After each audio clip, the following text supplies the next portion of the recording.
bago tayo makapag-repot ng mga ating mga halaman, syempre kakailangan din natin ng mga materials katulad ng pots at saka ng ating mga soil.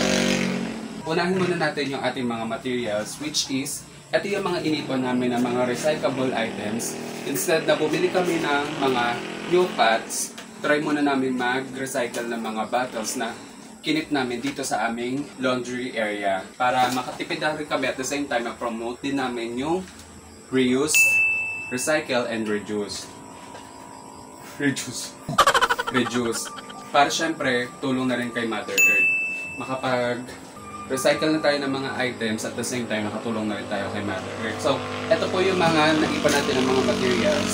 Bali, ikakat natin ang mga plastic bottles, then bubutasan natin sa ilalim. Magsisilbi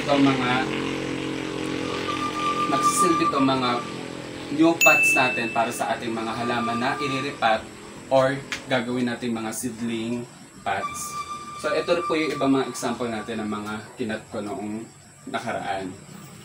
So, pati itong mga Mayanas collection, ayusin ko din kasi since medyo nasira na siya, kailangan din i-repat na maayos. Tin cans na nanggaling dun sa mga dog food namin, nanghihinayang po kami na itapon since magiging tambak lang naman sa ating kapaligiran, dagdag basura, dagdag waste sa ating environment.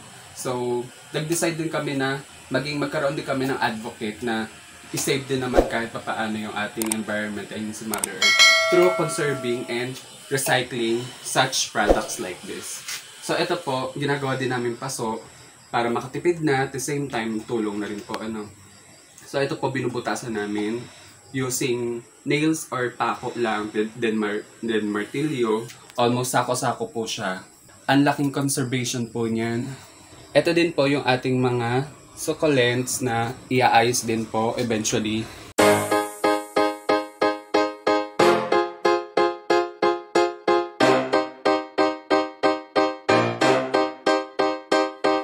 So yan ate, as you can see may mga namatay po akong succulents kasi napabayaan ko sa labas na nakaraang may bagyo. Masyadong nababad at hindi ko kaagad na remove outside.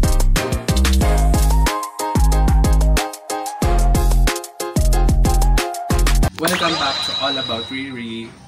So as you can see, andito po tayo sa aming mini garden. Wow! So andito po tayo sa may front yard namin. Ito po yung mga nakolek namin sa mga nagdaang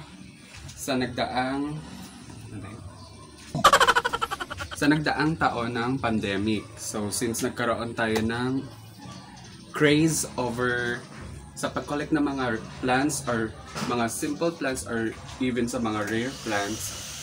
So ito po yung mga naipon namin. As you can see po, medyo napabayaan na siya. Sa sobrang pagka-busy rin, hindi na rin makuhang maayos every time or on time yung ating mga halaman. Yung iba po dito, kung manonotice ninyo, sobrang nagsisiksika na sila. Oh no! Ang magiging episode po for today is paghihiwa-hiwalayin po natin or re-repat natin yung mga congested plants sa isang paso, paghihiwalayin natin siya at gagamitin natin yung mga recycled or yung mga i-recycle natin ng mga materials like yung plastic bottles at even yung mga tin cans.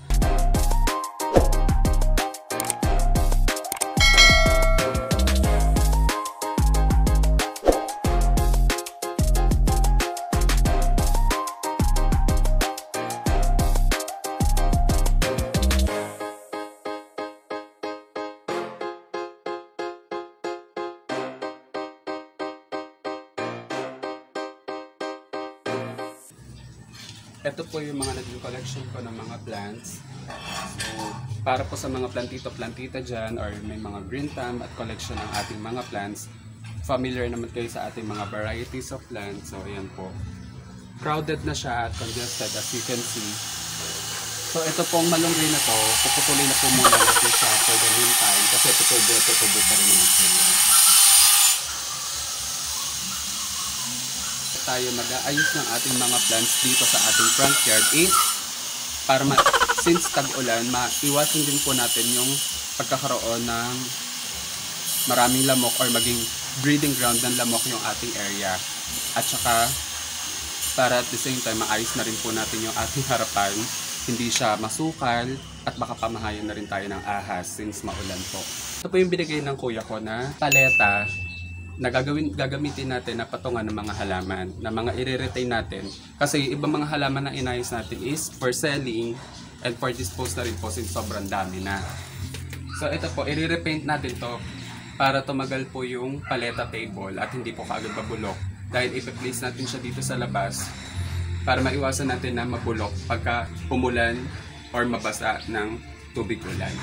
So ito pa yung isang table na ibinigay nung kapatid ko, yung older brother ko. So ito din ay i-repaint din natin. Since wala siyang protection, pagka nabasa, mas prone siya or mas...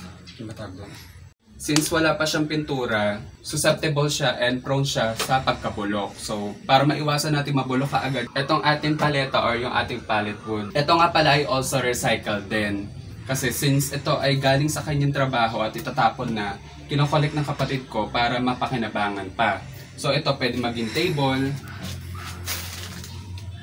So after nating mapinturahan ito or mabigyan natin ng coating, magiging patungan ko rin to ng halaman. Magiging extra racks or shelves siya ng ating mga halaman. Or magiging plant rack or shelves siya para sa ating garden as additional na patungan para maging mas maayos yung ating mga halaman outside.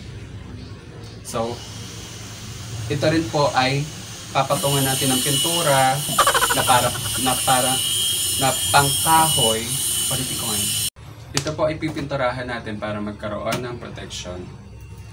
Ito po ay pipinturahan natin na pangkahoy syempre para po mas kapit na kapit doon sa kanyang material at mag long last itong table natin itself. Sapahan niyo po ako guys sa pag-repaint natin nitong ating table. Pero syempre, bago ang lahat, ipe-prepare din po natin yung mga kakailanganin natin para sa pagpintura at pagkukoat itong ating mga pallet table.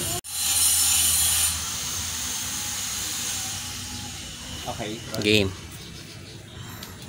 Ito din po ating lona na nagsisilbing protection po sa aming mini store. Papalitan din po natin ito dahil sira-sira na siya para naman po kahit pa paano maging presentable ulit yung ating harapan. So ayan, mini jungle na po ang itsura ng aming garden dito.